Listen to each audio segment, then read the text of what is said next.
بسم اللہ والحمد للہ والصلاة والسلام علی رسول اللہ۔ ناظرین کرام، احادیث نبوی مشعل راہ پروگرام کے سلسلے کو مزید آگے بڑھاتے ہوئے میں آپ کے سامنے عبداللہ شمیم، میری تعلیم کا آغاز اسی شہر کراچی سے ہوا، البتہ میں نے مزید تعلیم اسلامک یونیورسٹی مدینہ منورہ سے حاصل کی اور ابھی وہاں پر میں اصول فقہ میں ماسٹرز کر رہا ہوں، اور اس وقت آپ کے سامنے اس پروگرام کو پیش کرنے کے لیے حاضر ہوا ہوں۔ آپ تقریباً اس وقت تک 105 احادیث، ان کی وضاحت اور ان کی روشنی میں ملنے والے اسباق دیکھ چکے ہیں۔ آج انشاءاللہ العزیز ہم اسی پروگرام کو آگے بڑھاتے ہوئے حدیث نمبر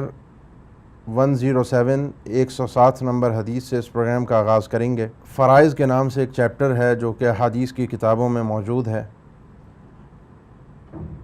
فرائض، جس کو ہم وراثت یا میراث کے نام سے بھی یاد کرتے ہیں، اس چیپٹر کے اندر ہمارے پاس انشاءاللہ العزیز ہم 3 احادیث کے اوپر آپ سے گفتگو کریں گے انشاءاللہ۔ اور سب سے پہلے، چونکہ یہ ایک بہت اہم ترین مسئلہ ہے وراثت کے حوالے سے، اس کو جاننا، اس کو سمجھنا ہمارے لیے بہت ضروری ہے، تو اس کے اوپر کچھ گفتگو تمہیدی انداز میں آپ کے سامنے پیش کرنا چاہتا ہوں۔ سب سے پہلے دین اسلام کے بنیادی جو قواعد ہیں یا بنیادی جو اصول ہیں وہ ہمیں صحیح طرح سے پتہ ہونے چاہیے۔ جب تک مجھے اور آپ کو ان اصولوں کی نشاندہی صحیح معنی میں نہیں ہوگی تو ہم اسلام کا خود بھی غلط مفہوم سمجھیں گے، اور اس کے پھر 2 بڑے نقصانات ہوتے ہیں۔ سب سے پہلا نقصان یہ ہے کہ ہمیں خود اسلام پر عمل کرنے میں بہت پریشانی ہوتی ہے، اور ہم نان مسلمز کے سامنے اسلام کی ایک غلط تصویر اور ایک غلط اسلام کے حوالے سے رہنمائی لوگوں کے سامنے پیش کرتے ہیں کہ شاید وہ دین جو اللہ تعالیٰ نے آسمان سے 1400 سال پہلے تا قیامت رہتی دنیا تک کے انسانوں کے لیے نازل کیا تھا، اس دین میں کہیں کوئی کمی ہے، یا یہ دین آج کے دور کے لیے نامناسب ہے، اور آج جس زندگی میں یا جس معاشرے میں میں اور آپ جی رہے ہیں اس معاشرے میں یہ دین ہمارے ساتھ ساتھ نہیں چل سکتا۔ یہ ایک بہت چھوٹا سا مسئلہ ہے فرائض کا۔ اس کو اگر آپ صحیح معنی میں سمجھیں گے تو آپ میری ایک بات یاد رکھیں کہ آپ نے دین اسلام کو صحیح معنی میں سمجھ بھی لیا ہے، اور دین اسلام کی صحیح شکل آپ انسانوں تک، غیر مسلموں تک پہنچانے میں کامیاب ہوں گے، کیونکہ جو عدل و انصاف اور جو رہنمائی ان صورتوں کے اندر اللہ تعالیٰ نے میرے اور آپ کے سامنے پیش کی ہے، یہ دنیا کا کوئی نظام، دنیا کا کوئی قانون، دنیا کے کتنے بڑے بڑے مفکرین آ کر بیٹھ جائیں، وہ یہ چیز مجھے اور آپ کو بنا کر نہیں دے سکتے جو میرے اللہ نے میری ہدایت کے لیے، میری رہنمائی کے لیے 1400 سال پہلے یہ دین نازل کیا تھا۔ تو آئیے ناظرین، اپنے اس مسئلے کی طرف ہم چلتے ہیں۔ ہمارے سامنے ہے کتاب الفرائض۔ فرائض، جیسا کہ آپ جانتے ہیں، عربی زبان کا لفظ ہے، اور یہ لفظ جمع ہے فریضہ کی، اور فریضہ جیسا کہ ہم اردو زبان میں اپنی بولتے ہیں، کوئی چیز فرض کر دی جائے، کسی پر لاگو کر دی جائے، کسی کے لیے حتمی اور ضروری ہو۔ تو یہ چیپٹر جو ہے، جو اس کے اندر مسائل ہیں، یہ وہ چیپٹر ہے جو میرے اور آپ کے لیے ضروری ہے۔ اس میں میری اور آپ کی رائے کی گنجائش نہیں ہے، بلکہ بعض اہل علم نے اس موقع پر یہ لکھا ہے کہ یہ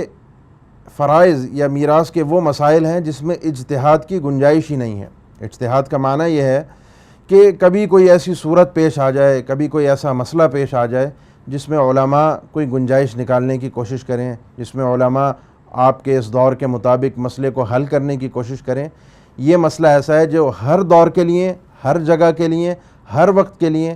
ایک ہی طرح سے، ایک ہی پیرائے کے اندر سب کے لیے برابر برابر چلے گا۔ تو آئیے ناظرین اکرام، یہ فرائض جس کو اللہ کے نبی صلی اللہ علیہ وسلم نے نصف العلم قرار دیا ہے، آدھا علم۔ یہ آدھا علم کیسے ہے کہ آپ کی زندگی کا ایک پہلو وہ ہے جو آپ اپنے جیتے جاگتے گزارتے ہیں، اور ایک پہلو وہ ہے جو آپ کے مرنے کے بعد یا میرے مرنے کے بعد جو میرے رشتہ دار میرے ساتھ سلوک کرتے ہیں، میرے مال کے ساتھ سلوک کرتے ہیں، ایک وہ پہلو ہے۔ اور اس پہلو کے ساتھ جو علم تعلق رکھتا ہے وہ ہے وراثت کا علم۔ اسی لیے اللہ کے نبی صلی اللہ علیہ وسلم نے اس کو آدھا علم قرار دیا ہے، اور بعض صحابہ اکرام کو اس علم میں مہارت کی وجہ سے اللہ کے نبی صلی اللہ علیہ وسلم نے یہ سرٹیفکیٹ عطا کیا کہ فلاں صحابی وراثت کے اندر بہت ماہر ہیں۔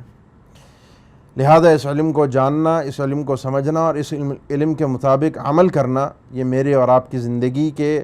درست ہونے کے لیے، اللہ کے سامنے سرخرو ہونے کے لیے بہت ضروری ہے۔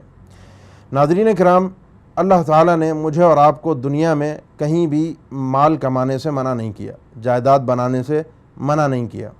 منع ہے تو صرف یہ ہے کہ مال آپ کا حرام کا نہ ہو، منع ہے تو صرف یہ ہے کہ مال کسی ناجائز ذریعے سے مجھ تک نہ پہنچے، منع ہے تو صرف یہ ہے کہ مال میرے اس ہاتھ میں رہنا چاہیے، یہ مال میرے دل میں گھر نہ کر جائے۔ اس مال کی محبت جب میرے دل میں بیٹھ جائے گی تو یہ مال میرے لیے نقصان دہ ہے۔ جہاں تک اس مال کا تعلق آپ کے ہاتھ کے ساتھ ہے تو یہ مال آپ کے پاس ہونا چاہیے، آپ کسی کے آگے ہاتھ نہ پھیلائیں، آپ کسی کے آگے سوال نہ کریں،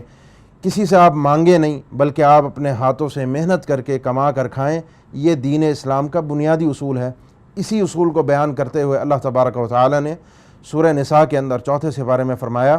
وَلْيَخْشَ الَّذِينَ لَوْ تَرَكُوا مِنْ خَلْفِهِمْ ذُرِّيَّةً ضِعَافًا خَافُوا عَلَيْهِمْ۔ ان لوگوں کو ڈرنا چاہیے جو اپنے بعد اپنی اولاد کو، اپنے رشتہ داروں کو غربت کی اور فقر و فاقہ کی حالت میں چھوڑ کر جا رہے ہیں، کہ ان کے جانے کے بعد ان کی اولاد کہاں جائے گی؟ چھوٹے چھوٹے بچے ہیں، بیوی ہے اور رشتہ دار ہیں، ماں باپ ہیں، بوڑھے ہیں، یہ کہاں سے اپنا خرچہ پورا کریں گے؟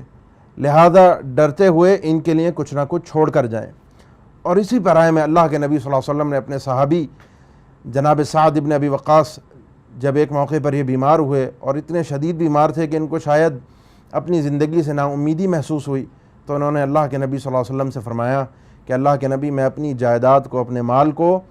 سب کے سب کو صدقہ کرنا چاہتا ہوں، میں چاہتا ہوں کہ مرنے کے بعد اس جائیداد سے مجھے فائدہ ہو۔ اللہ کے نبی صلی اللہ علیہ وسلم نے منع فرمایا کہ ایسا تم نہیں کر سکتے، یہ مرتے وقت وصیت کرنا یا اپنی جائیداد کو، پوری کی پوری جائیداد کو صدقہ کر دینا اللہ کے نبی صلی اللہ علیہ وسلم نے منع فرمایا ہے، اور شرعی قوانین کے حساب سے یہ ناجائز ہے۔ اور اگر کوئی ایسی وصیت کر بھی جاتا ہے تو اس کی وصیت باطل ہے، وہ ناقابل قبول ہے، جو انشاءاللہ آگے چل کے ہم ان مسائل کی گفتگو کے اندر آپ کو مزید وضاحت کے ساتھ بیان کریں گے۔ اللہ کے نبی صلی اللہ علیہ وسلم نے ایک اصول سعد بن ابی وقاص کو دیا، بڑے سنہری الفاظ تھے، ان الفاظ کو اپنے سامنے رکھیے کہ انک ان تذر ورثتک اغنیاء خیر من ان تذرک عالۃ۔ اگر تم اپنے بعد آنے والے رشتہ داروں کو جو تمہاری جائیداد کے، تمہاری اولاد تمہاری جائیداد کی وارث بنے گی، ان لوگوں کو غنی مالدار چھوڑ کر جاؤ، یہ بہت بہتر ہے اس بات سے کہ تم ان کو فقر و فاقہ کی حالت میں چھوڑ کر جاؤ اور پھر وہ لوگوں کے سامنے ہاتھ پھیلا کر مانگتے رہیں۔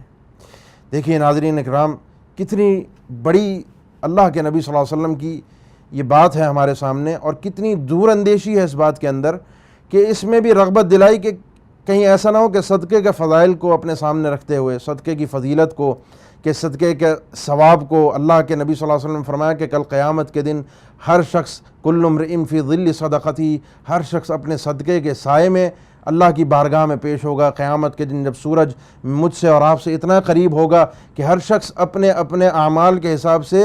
پسینے کے اندر گھرا ہوا ہوگا۔ اس موقع پر مجھے اور آپ کو سائے کی تلاش ہوگی، اور اس موقع پر اللہ کے نبی صلی اللہ علیہ وسلم نے فرمایا کہ جس شخص کے پاس جتنا صدقہ ہوگا اس کے پاس اتنا ہی مضبوط سایہ ہوگا۔ یہ احادیث سن کر کوئی شخص جوش میں آ کر سارا مال صدقہ کر دے، اللہ کے نبی صلی اللہ علیہ وسلم نے اس کام سے منع فرمایا۔ اللہ کے نبی صلی اللہ علیہ وسلم نے ہمیں یہ ترغیب دی کہ اپنی اولاد کو اس حال میں چھوڑ کر جاؤ کہ ان کے پاس اپنے جینے کے لیے، دنیا میں زندگی گزارنے کے لیے اتنا پیسہ ہو کہ وہ کسی سے مانگنے کے محتاج نہ ہو۔ یہ مجھے اور آپ کو اپنے سامنے رکھنے چاہیے بات، اور اسی حساب سے اگر ہم حلال مال، حلال طریقے سے، جائز طریقے سے جو کام کو، تجارت کو، اپنے لین دین کے معاملات کو دینے کا حق ہے، صرف اتنا دیں، اور جو مال ہم حلال طریقے سے کما سکتے ہیں وہ کما کر اپنی اولاد کے لیے چھوڑ کر جائیں، یا اپنی اولاد کو اپنی زندگی میں کھلائیں۔ اللہ کے نبی صلی اللہ علیہ وسلم نے اس تک کو صدقہ کہا، فرمایا کہ حتیٰ ما تجعل فی امرأتک، انسان حتیٰ کہ نیت کرتے ہوئے اللہ سے ثواب کی، جو لقمہ اپنی بیوی کے منہ میں ڈالتا ہے، جو چیز اپنی اولاد کے لیے لے کر آتا ہے، وہ تک اس کے لیے صدقہ اور باعث ثواب ہے۔ لہذا یہ مت سوچیں کہ میں اپنی اولاد کو محروم کر کے، اپنے رشتہ داروں کو محروم کر کے یہ مال اگر صدقہ کر دوں گا تو مجھے زیادہ ثواب ملے گا۔ اس کے شرعی احکامات کیا ہیں یہ میں آگے چل کے انشاءاللہ آپ کو احادیث کی روشنی میں بتاؤں گا۔ پہلا نقطہ ہمارے سامنے یہ ہے کہ زندگی میں اپنی اولاد کے لیے مال چھوڑ کر جانا یہ شرعی طور پر ترغیب ہے ہمارے لیے، ایک اچھا عمل ہے اور یہ ہمیں کرنا چاہیے، لیکن شرعی حدود اور ضوابط کے درمیان، لیکن شرعی حدود اور ضوابط کے ساتھ۔ اب دوسرا مرحلہ آتا ہے جب میں اس دنیا سے رخصت ہو جاتا ہوں، میرا مال ہے، میری دولت ہے، اس دولت کے ساتھ میرے رشتہ دار کیا سلوک کریں گے، ان کے معاملات اس مال کے ساتھ کیا ہوں گے۔ دیکھیں ایک بات پہلے شرعی نقطہ نگاہ سے سمجھ لیجئے کہ انسان جن چیزوں کا مالک بن سکتا ہے ان کے کچھ ذرائع ہیں۔ کسی بھی چیز کا مالک بننے کے لیے اس کو اپنی طاقت میں یا اپنی زیر طاقت لانے کے لیے کچھ اصول اور ضابطے ہیں۔ انسان خرید و فروخت کرتا ہے، کوئی چیز لیتا ہے، کوئی چیز بیچتا ہے، جو لینے والا ہے خریدنے کے بعد وہ اس چیز کا مالک بن جاتا ہے۔ کوئی چیز آپ کسی کو ہدیہ کرتے ہیں، ہبہ کرتے ہیں، جو ہبہ کے مسائل ہمارے پاس انشاءاللہ اس فرائض کے مسئلے کے بعد آئیں گے۔ کوئی شخص کسی کو وہ چیز ہبہ کر دے تو ہبہ لینے والا، وہ تحفہ لینے والا، وہ گفٹ لینے والا اس چیز کا مالک ہو جاتا ہے۔ اس کو اختیار ہے کہ اس چیز کے ساتھ جو جی میں آئے وہ کرے، اس چیز کو توڑ دے، پھینک دے، اس چیز کو استعمال کرے، آگے کسی اور کو ہدیہ کر دے، وہ سب چیزیں اس شخص کے لیے جائز ہیں جو کسی چیز کا مالک بن جاتا ہے۔ اور انہی مالک یا ملکیت بننے کے اقسام میں سے ایک قسم ہے انسان کا وارث ہونا۔ انسان جب دنیا سے رخصت ہوتا ہے تو جو فوت ہونے والا ہے اس کے مال کے ساتھ شریعت نے کچھ حقوق رکھے ہیں اور ان حقوق کو ادا کرنا بہت ضروری ہے، جن میں سب سے پہلا حق ہے کہ مرنے والے کے کفن اور دفن کا انتظام اس کے مال سے ہو۔ یہ سب سے بہترین ہے کہ انسان کا جو مال ہے اسی سے اس کے کفنانے کا، اس کے دفنانے کا، اس کے سارے تجہیز اور تکفین کا انتظام اسی کے پیسے سے ہو۔ یہ مرنے والے کا حق ہے۔ دوسرے نمبر پر اگر اس شخص کے اوپر کوئی قرضہ ہے اور اس نے کسی کا قرضہ واپس کرنا ہے تو وراثت کے مال کی تقسیم سے پہلے اس کا وہ قرضہ ادا کیا جائے گا اسی کے مال سے۔ اتنا مال اگر ہے کہ اس کا قرضہ ادا ہو سکتا ہے تو اسی کے مال سے قرضہ ادا کیا جائے۔ اگر قرضہ اس کے مال سے بھی زیادہ ہے تو یہ مسئلہ بھی انشاءاللہ ہمارے سامنے آئے گا، لیکن اس کے مال کو مکمل طور پر تقسیم کر دیا جائے گا قرض کے طلبگاروں کے سامنے۔ یہ ان کا حق ہے، ان کے پیسے ہیں، ان کو ادا کیے جائیں۔ پھر اگر کوئی مال بچتا ہے تو اس کی تقسیم کا طریقہ کار یہ ہے کہ شریعت نے، دین اسلام نے انسان کو وصیت کی اجازت دی ہے، اور وصیت کے مسائل بھی انشاءاللہ تھوڑا سا آگے چل کے ہمارے سامنے آئیں گے۔ اور 1/3 مال میں، 1/3 مال میں انسان کو اجازت ہے کہ وہ مرنے سے پہلے اپنے مال میں وصیت کر سکتا ہے کہ میرے مرنے کے بعد میرا یہ مال آپ اس طرح سے اس جگہ پر فلاں فلاں شخص کو اس طرح سے آپ دے سکتے ہیں۔ اور یہ وصیت بھی اپنے ان وارثوں سے ہٹ کر ہوگی جن کو اللہ تعالیٰ نے وراثت کے حقوق کی مد میں قرآن مجید میں خود فیصلہ کر دیا ہے کہ ان وارثوں کے لیے یہ حصہ ہے۔ ان وارثوں سے ہٹ کر ہمیں یہ دیکھنا پڑے گا کہ وصیت کرنے والے نے وصیت کس کے لیے کی ہے۔ مثال کے طور پہ یہ وصیت مرنے والے نے کسی ایسے رشتہ دار کے لیے کی ہے جس کا وراثت میں کوئی حصہ نہیں۔ مثال کے طور پہ کوئی نواسا ہے، کوئی نواسی ہے، ان کا وراثت میں کوئی حصہ نہیں ہے، اللہ تعالیٰ نے کوئی حصہ ان کو نہیں دیا۔ اگر کوئی مرنے والا اپنے ایسے رشتہ داروں کے لیے کوئی وصیت کر جاتا ہے تو وہ 1/3 مال، 1/3 مال کے اندر جائز ہے، ہو سکتی ہے، اور وہ وصیت نافذ ہوگی۔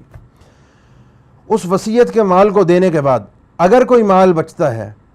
تو اس مال کی تقسیم پھر اللہ تعالیٰ نے اپنے قرآن پاک کے اندر واضح طور پر کر دی ہے۔ اس میں مجھے اور آپ کو ذرہ برابر بھی اختیار نہیں ہے کہ میں کسی کو حصہ زیادہ دے دوں یا کسی کا حصہ کم کر دوں، میں اپنی مرضی سے نہیں کر سکتا۔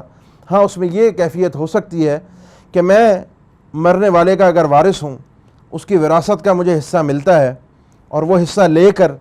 میں کسی اور کو، مثال کے طور پہ میرے والد کا اگر انتقال ہو گیا اور ان کے وراثت کا مال مجھے ملتا ہے، میں محبت میں آ کر یا جذبات میں آ کر اپنے حصے کو اپنی بہن کے لیے ہدیہ کر دیتا ہوں، ان کو گفٹ کے طور پر دیتا ہوں. وہ بہن جو مرنے والے کی بیٹی ہے، اور انسان کو اپنی بیٹی سے محبت زیادہ ہوتی ہے، مثال کے طور پہ میں یہ دے دیتا ہوں، تو یہ جائز ہے اس صورت میں کہ جب میں اس کو لے لوں اور لے کر پھر دے دوں. لیکن اس طرح جائز نہیں ہے کہ میں کہوں کہ ساری جائیداد فلاں بیٹے کو دے دی جائے، یا ساری جائیداد فلاں بیٹی کو دے دی جائے، یا ساری جائیداد فلاں کو دے دی جائے، یا ساری جائیداد فلاں گھر مثال کے طور پہ مرنے والے کی بیوی کے نام کر دیا جائے. یہ باتیں شریعت کی روح سے جائز نہیں ہیں. جو تقسیم اللہ تعالیٰ نے کی ہے، جو تقسیم میرے اور آپ کے سامنے ہے، وہ تقسیم اسی طرح سے ہونی چاہیے جس طرح اللہ تعالیٰ نے کی ہے. اور یہ ایک ایسا عادلانہ نظام ہے، اس کے اندر اتنا انصاف ہے کہ کسی قسم کا کوئی لڑائی جھگڑا، کوئی خاندانی فساد نہیں ہوتے. ہمارے یہاں مسئلے کہاں پیدا ہوتے ہیں؟ ہمارے یہاں مسئلے ایسے پیدا ہوتے ہیں کہ جب کوئی انسان اس دنیا سے رخصت ہوتا ہے اور اس کا مال پیچھے موجود ہے اور اس کو اللہ کے فیصلے کے حساب سے تقسیم نہیں کیا جاتا. کچھ لوگ شرما شرمی میں چھوڑ دیتے ہیں کہ چھوڑو ابھی رہنے دو، یا بہن بھائی کچھ چھوٹے ہوتے ہیں، ایک بڑا بھائی اس کاروبار کو سنبھال لیتا ہے اور وہ کاروبار چلانا شروع کر دیتا ہے. چھوٹے بہن بھائی ہیں، ان کا حصہ ابھی نہیں نکل سکتا، ان کو نہیں دیا جا سکتا، لہذا وہ مال تقسیم نہیں ہوتا.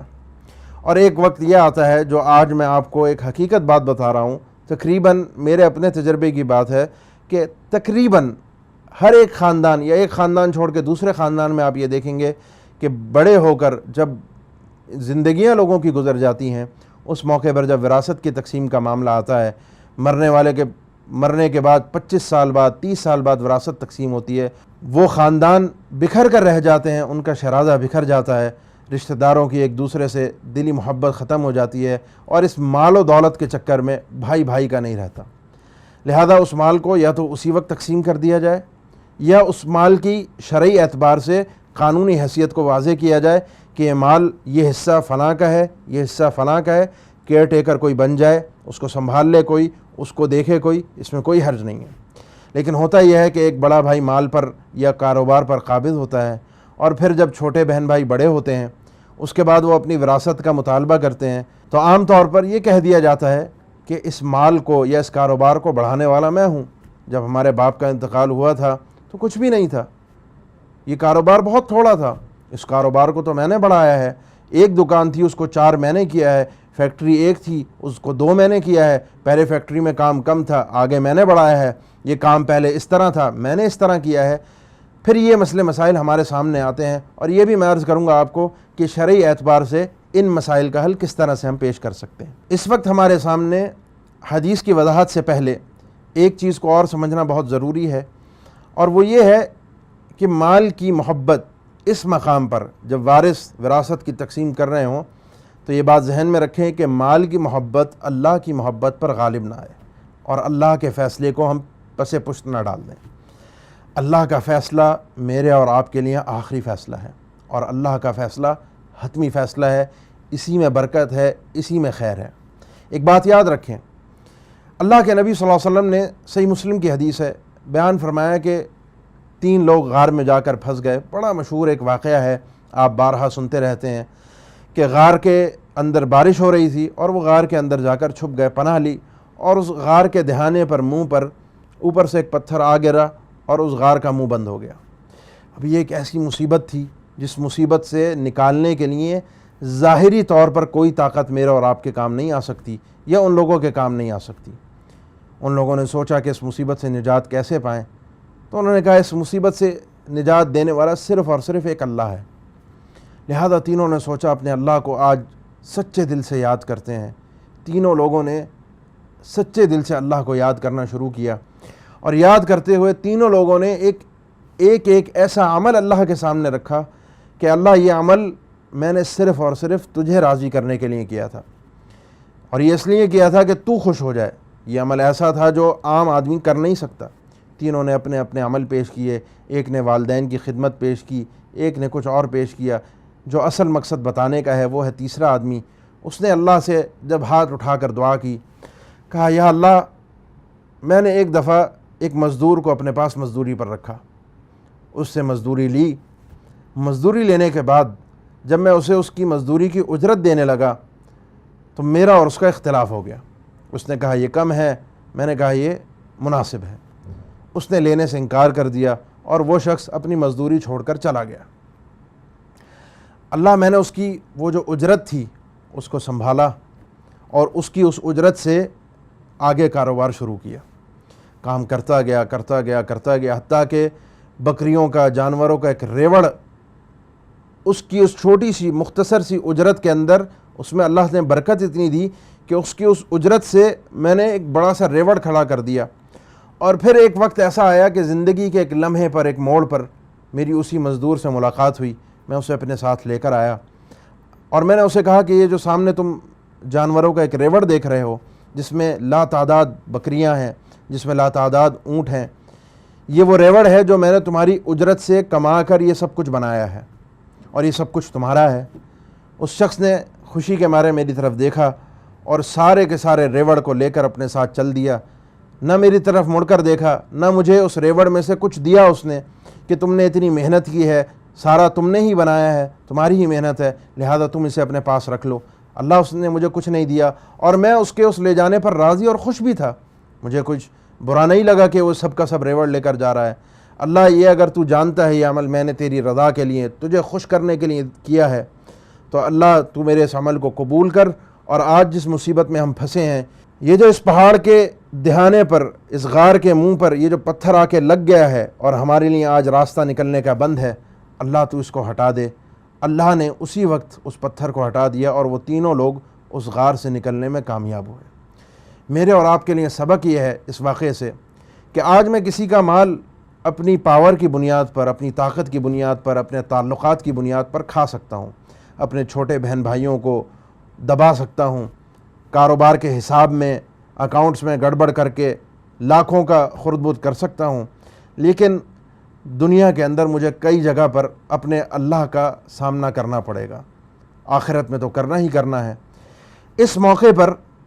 اگر میں یہ بات اپنے سامنے رکھ لوں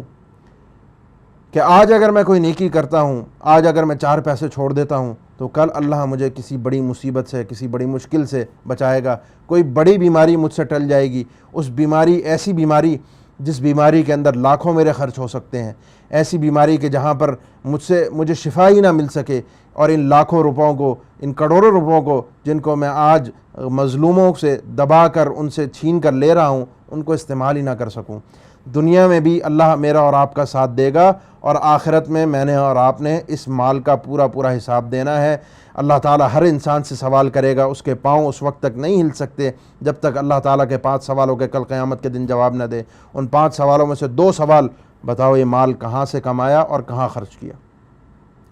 لہذا ان سوالوں کے جواب کے لیے آیا کہاں سے تمہارے پاس؟ ایک روپے کا پائی کا حساب دینا پڑے گا، بتانا پڑے گا اللہ یہ حلال ہے یا حرام ہے، ایک چیز کا حساب دینا پڑے گا۔ کیا کل اس دن کے حساب دینے کے لیے آج کسی کے وراثت کا مال، کسی کا مال میں کھا کر ہضم کر کے خوش ہو جاؤں کہ میں نے اس کو بیوقوف بنا لیا، لیکن کل اللہ کو کیا منہ دکھاؤں گا؟ کل اللہ کی بارگاہ میں کس طرح سے کامیاب ہوں گا؟ مجھے اور آپ کو سوچنا چاہیے۔ ناظرین کرام،